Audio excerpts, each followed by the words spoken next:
Welcome back to my channel guys. আজকে আমি তোমাদেরকে দেখাবো আমি কিভাবে আমার ড্রিম বার্থডে সেলিব্রেট করেছিলাম। তো ফার্স্টেই আমি ওপেন করে নিলাম আমার pre birthday gift. Thank you. এটা আমাকে আমার বোন দিয়েছে।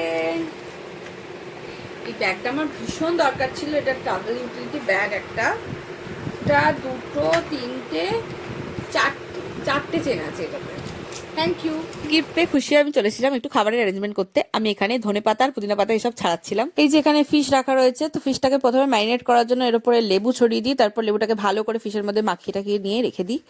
এরপর ছাড়িয়ে রাখা ধনেপাতা, পুদিনা পাতা, পেঁয়াজ, আদা, রসুন সবকিছু দিয়ে একটা পেস্ট তৈরি করে সেই পেস্টটাকে ভালো করে মাছের মধ্যে মাখিয়ে নিয়ে তারপর একটা একটা করে মাছটাকে একটা কন্টেনারের মধ্যে করে তুলে রেখে দিই। এরপর রাত 12টা বাজ দিয়ে আমার বোন আমাকে আরো একটা সারপ্রাইজ দেয়। Thank you so much. এই ছিল আমার মিডনাইট বার্থডে কেক। নে নেবা নেবা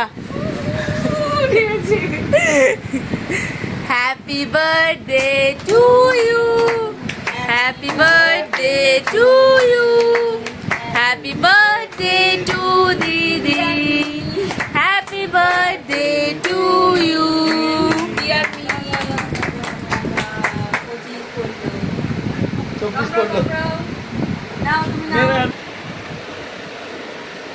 happy birthday to me Bapi. হ্যাঁ, কেক খাওয়া শেষ করে সেদিনের মতো রাতে ঘুমিয়ে পড়ি। পরদিন সকালে ফিশগুলোকে কন্টেনার থেকে বার করে থালাতে রাখি, আর এখানে আমার দিদি ফিশের ব্যাটারটা রেডি করছিল, আর এখানে তেল গরম হচ্ছে। এরপর রেডি করে রাখা মাছগুলোকে ভালো করে ব্যাটারে চুবিয়ে তেলের মধ্যে ছেড়ে দেওয়া হয়। এই যে রেডি হয়ে গেছে আমাদের special menu fish batter fry. First piece of fish batter fry ready, বা শুধু টেস্টিং এর পালা। এখানে অনেকগুলো ব্যাটার ফ্রাই ভাজা হয়ে গেছে, এখানে আরো কিছু ভাজা চলছে। অ্যাকচুয়ালি এটা গন্ধরাজ ফিশ ব্যাটার ফ্রাই তৈরি হচ্ছে আমাদের। গন্ধরাজ ফিশ ব্যাটার ফ্রাই, আহা লাজবাব। এরপর আরো কিছু গিফট নিয়ে চলে যাই আমি খাবার জায়গায়। আরো মাইমার ভাইরা সবাই এখানে খেতে বসে গেছে। চলো তোমাদেরকে আমি একটু মেনুটা দেখাই। এখানে প্রথমেই রয়েছে দেখো বাসন্তী পোলাও, এটা আমার মা বানিয়েছে, মায়ের হাতে বানানো বাসন্তী পোলাও। এটা হলো আমার আর একটা ফেভারিট আইটেম, মাছের মুড়ো, মাছের লেজা মুড়ো ঝাল, তার সাথে রয়েছে চাটনি আর রয়েছে চিংড়ি ভাপা। এরপর তাদের থেকে একটা গিফট নিয়ে আমি চলে যাই কেক কাটতে। সেখানে আমি আর মিমো দুজনে মিলে বেলুন নিয়ে প্রচন্ড খেলা করতে থাকি, ভীষণ মজা পেয়েছিলাম। আমার আর মিমো দুজনেরই যেন বয়স এক হয়ে গেছে, এতটাই মজা করছিলাম আমরা। এই হলো আমার বার্থডে কেক, আর এই হলাম আমি। আর এখানে আমার সব বন্ধু বান্ধব, সব ইনভাইটেড গেস্টরা রয়েছে। তারপর এদিকে মা, মাধবদা, মিমো, দিদিভাই, তাতাই, বিক্রম সবাই রয়েছে। তারপর আমি কেক কাটা স্টার্ট করি। Happy birthday to you, happy birthday to you, happy birthday to dear দিদি, হ্যাপি বার্থডে টু ইউ। কি হাসছে রে ও।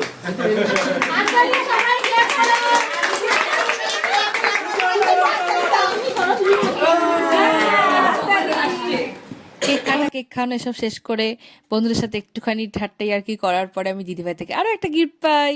তারপর অনেক কষ্টে সবাইকে নিয়ে একটা সেলফি তুলে আমরা খেতে বসে যাই। এই হলো খাবার মেনু।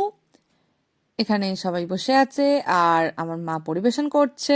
এবার আমার সব স্পেশাল গেস্টরা খাবারগুলো খেয়ে তাদের রিভিউ দেবে যে খাবারগুলো তাদের কেমন লাগছে। এরপর আমি আমার খাওয়া শুরু করে দিই, আমার দিদি এখানে পরিবেশন করতে থাকে, আর তারপর আমরা ঝটপট করে সবাই মিলে খাওয়া দাওয়া সেরে নিই। খাওয়া দাওয়া সেরে ছাদে বসে আমরা একটু ছবি তুলি, আড্ডা মারি, তারপর আমি গিফট আনপ্যাক করা স্টার্ট করি। তাদের দেওয়া গিফটটা আনপ্যাক করি। তো এটার মধ্যে একটা স্মার্ট ওয়াচ আছে। পরের এই গিফটটা আমাকে সুপু আর নন্দ মিলে দিয়েছে, দেখি এর মধ্যে কি আছে। এতে একটা নেক ব্যান্ড ছিল, যেটা আমার ডেলি ইউজের প্রচন্ড ইম্পর্টেন্ট একটা জিনিস। Thank you thank you thank you সবাইকে, সব দাদা গিফট পেয়েছি। এটা এটা এটা আরো সব কত আছে, এবারে ওর অলিভ হয়ে গেছে। Thank you thank you. পরে আসবে। এরপর তাকে আমাকে হাতে ঘড়িটা পরিয়ে দেয়। Thank you thank you thank you so much. Supu এসো। আমি কেন এই যে নেক্সটটা এটা গলায় পরিয়ে দাও তুমি। হ্যাঁ ওটা গলায় পরে যে যেটা দিয়েছে সেটা পরিয়ে দাও। আমাকে ব্যাগটা পরিয়ে দিতে হবে নাকি? তাড়াতাড়ি কর দেরি করি। উত্তরিত পরিয়ে এসছে, গয়লা পড়া শেষ গয়লা।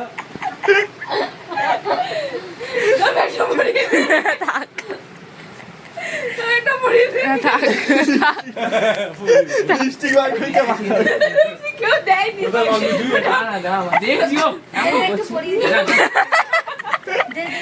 আবার যাচ্ছি এই টাকাটা এই হলো আমার পাওয়া টোটাল গিফট।